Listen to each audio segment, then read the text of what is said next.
она што останува во однос на процедурата и почитувањето на интерните контроли, утврдување на потребата, тоа ќе биде дел кој што нели ние отворивме исто така предмети, ќе се позанимаваме со тој дел.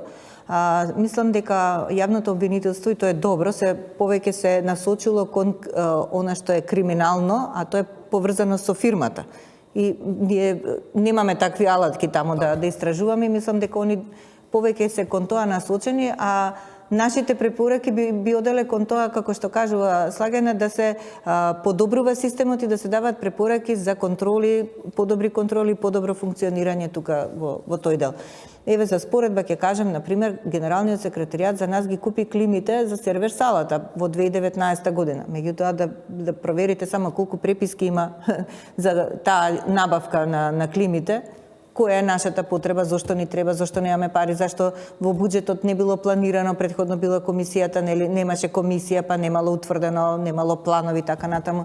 Значи, ни ускочи Генералниот секретаријат, ама има една дузина обраќања од наша страна за тоа да се направи. И климите не беа во употреба, ама се знае зашто не беа во употреба, заради тоа што зградата не функционираше, па сега ќе се пренесат во новата зграда и ќе функционираат. Така што се мора да си има свој тек. Да. Оти да се подсетиме, да речеме